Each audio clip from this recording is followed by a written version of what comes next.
Il y a si longtemps que je suis avec vous et tu ne me connais pas, Philippe. Philippe, qui me voit, voit le Père.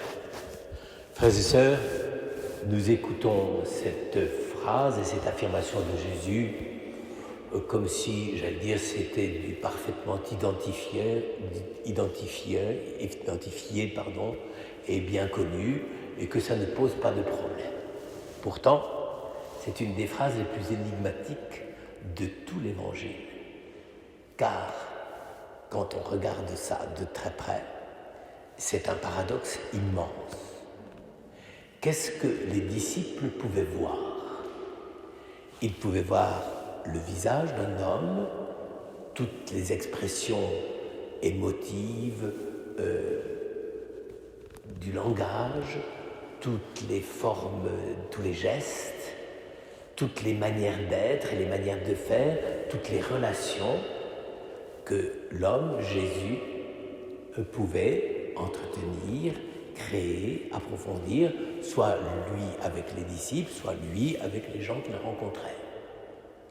Mais il est évident que dans ces moments-là, j'allais dire, je crois que ce n'est pas la peine d'être grand clerc ni grand théologien pour se rendre compte que ce qui était accessible aux disciples, c'était précisément ce que Jésus disait là, qui me voit.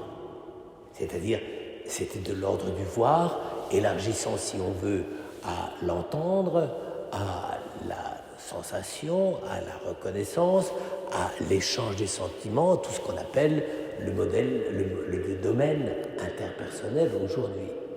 Mais évidemment, tout ceci se passait quand même dans une sorte d'accessibilité tout à fait habituelle, n'est-ce pas?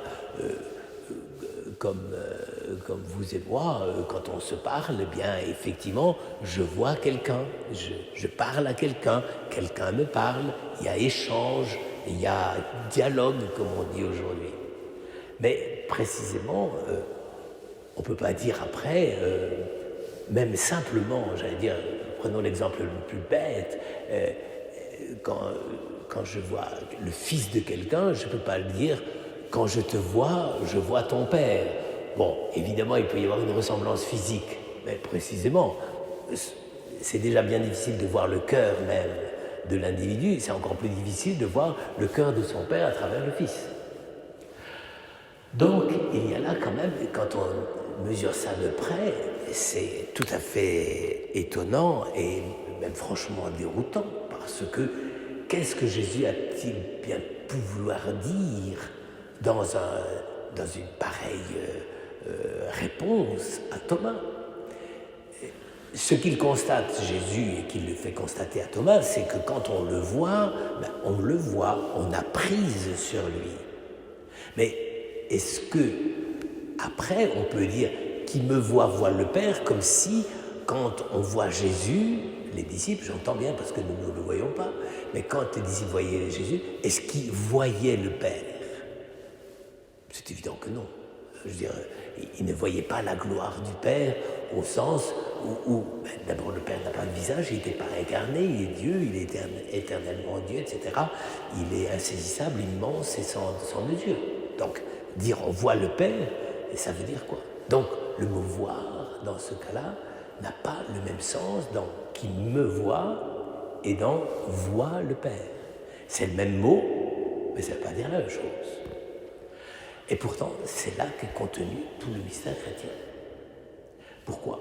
Parce que, et c'est ça précisément que Jésus explique à Philippe, mais il l'explique aussi aux disciples, il leur dit ceci, il leur dit, quand vous êtes en présence de moi, le Verbe éternel de Dieu incarné, le lien que j'ai avec le Père qui m'a envoyé, qui lui ne s'est pas incarné, est tellement fort et tellement radical que quand vous me voyez, au sens le plus large du terme de l'expérience de nos cinq sens, quand vous me voyez, en réalité, ça touche, ça va jusque au cœur du Père. Et c'est toute la foi chrétienne. C'est-à-dire que rien de ce que nous voulons adresser au Père ne peut viser et atteindre le Père si ça ne passe pas par la condition du Fils incarné, par la condition humaine et de chair et de sang, du Verbe de Dieu. Et ça, évidemment, c'est pas la peine d'essayer. Je trouve que la plupart du temps, les apparitions de Jésus-Christ dans les temps modernes ne sont pas tellement convaincantes, n'est-ce pas, de ce point de vue-là, parce que je crois qu'elles tapent un peu à côté, mais enfin bon, Dieu fait comme il veut, mais, et surtout les voyants. Vous voyez, là, on est au cœur même de la révélation du Père.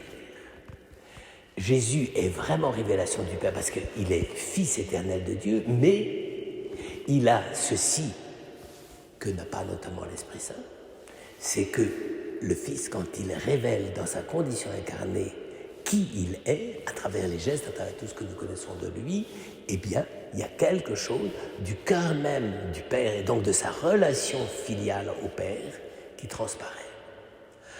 Frères et sœurs, je crois qu'on peut être très très reconnaissant à Philippe d'avoir perçu cette chose tout à fait étrange et qui est le cœur même de la révélation.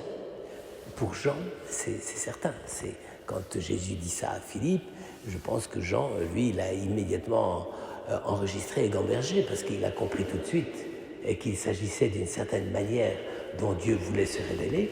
Jusque-là, quand Dieu s'est révélé, c'était comme on disait dans l'Ancien Testament, tu as fait pour nous des merveilles, etc., des coups d'éclat et des choses extraordinaires. Et là, précisément, c'est simplement ce qu'on voit, simplement ce qui est accessible.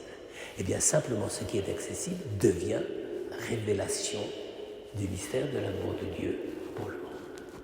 Frères et sœurs, que nous soyons reconnaissants à Philippe d'avoir posé cette question apparemment si naïve et un tout petit peu à côté de la plaque, et surtout, soyons reconnaissants à Dieu d'avoir pu faire découvrir à Philippe et par lui nous faire découvrir nous aussi la profondeur même de ce qu'on appelle révélation chrétienne.